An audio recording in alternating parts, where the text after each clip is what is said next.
आइए इस वीडियो में हम सीखते हैं प्रतिशत निकालना बिल्कुल ज़बरदस्त, बिल्कुल लाजवाब तरीके से। जैसे कि आपके सामने क्वेश्चन लिख रहे होंगे और इन सवालों का प्रतिशत का हम किस तरह से झोला फाड़ेंगे बिल्कुल ज़बरदस्त करके इस क्लास में हम सीखते हैं। तो पहले हम समझेंगे कि प्रतिशत का मतलब होता क्या है। जैसे कि हमें पता है कि प्रतिशत हमें कितने शब्दों से मिलकर बना होता है। सर हमारा 2 शब्दों से मिलकर बना होता है, प्रति प्लस के शत।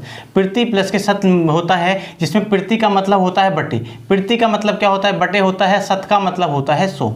कि हमें कहीं भी अगर हमें प्रतिशत का साइन दिखेगा वहां हम देखो ये होता है प्रतिशत का साइन, तो इसका मान क्या हो जाएगा 1/100 हो जाएगा। अगर कहीं भी अगर प्रतिशत दिखता है तो उसका मान क्या होगा 1/100 होगा। कहने का मतलब है अगर कहीं भी प्रतिशत होगा तो उसे हटा के हम क्या लगा देंगे, उस संख्या के नीचे 100 हम लगा देंगे। सर देखो जैसे कि यहाँ पे हम बात करें, पहला क्वेश्चन है हमारा 400 का 40%। तो देखो 400 को तो कोई छेड़खानी नहीं करनी है, 400 को ऐसे का ऐसे ही लिखेंगे, का की जगह लगाएंगे मल्टीप्लाई और 40 से 40 को ऐसे का ऐसे ही लिख दिया। और प्रतिशत का साइन हटा के हमने सीखा कि बटे में क्या लगा देते हैं 100 हम लगा देते हैं, बटे में क्या लगा देते हैं 100 हम लगा देते हैं। अब देखो सुनो, अब जो कटेगा पहले उसे काट लेंगे। जैसे देखो इन 2 जीरो से हमारे 2 जीरो कट जाएंगे और इसकी हमारा क्या बचा 4 गुणा के कितना बचा 40, 4 चौक कितना होता है 16 और ये आ गया हमारा 40, ये हमारा 0 का 0 आ गया। तो यही क्या हो जाएगा हमारा आंसर हो जाएगा। अब देखते हैं इसका सेकंड वाला दिया है, देखो थोड़ा चेंज है। सेकंड वाले में क्या करा है, प्रतिशत का भी प्रतिशत पूछ लिया। जैसे कि 350 का 10% का 20% कितना होगा, इसे कैसे करेंगे देखते हैं। तो 350 को पहले ऐसे का ऐसे ही लिखेंगे, का की जगह लगाया मल्टीप्लाई और 10 है 10 को ऐसे का ऐसे ही लगा, प्रतिशत का साइन हटा के बटे में लगा देंगे 100। प्रतिशत का साइन हटाया और बटे में लगा दिया 100।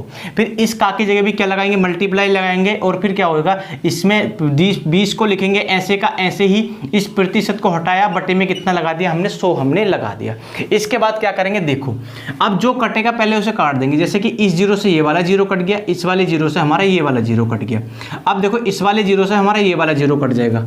अब जो बचा उसके हम कर देंगे गुणा। तो यहां बचा 35 गुणा के 1 गुणा के 2, 35 1 2, ठीक है ये हमारा बचता है। और बटे में कितना बचा, बटे में बचा हमारा 10। 35 ही का ना 35 हो गया, 35 दूनी हो जाता है 70, 35 दूनी कितना हो गया 70 हो गया। अब 70 बटे के कितना हो जाएगा, कितना है 10। अब देखो 0 से 0 कट गया और कितना आंसर आ जाता है हमारा 7/1, 7/1। तो 1 लिखने की जरूरत नहीं है, सीधा हम लिख देंगे 7। 7 क्या हो जाएगा, इसका हमारा आंसर हो जाएगा। एक इतना समझ में आया हो तो अब आगे चलते हैं, आगे देखते हैं सर आगे क्या होता है। यहाँ पे देखो प्रतिशत का प्रतिशत पूछ लिया, ना कोई संख्या दी ना कुछ दी। तो हमें पता है कि कहीं भी अगर प्रतिशत का साइन दिखे तो उसके बटे में क्या लगाते हैं 100 हम लगा देते हैं। इस का की जगह लगाना है गुणा और इस 25 को कितना लिख देना है बटे में लिख देना है 100। 25 के बटे में क्या लिखा 100 लिख दिया। अब जो कटेगा काट देंगे। देखो 25 ही का ना होता है 25 और 25 चौका कितना हो गया 100 हो गया। और इसी तरह 25 ही का ना हो गया 25, 25 चौका कितना होगा 100 होगा। यहाँ से बच्चा 1/4 और यहाँ पे भी कितना बचा 1/4 बचा। 1 ही का ना होता है 1, सामने सामने गुणा कर देंगे और 4 चौक कितना होता है 16। इसका आंसर कितना हो गया 1/16, इसका आंसर हो जाएगा।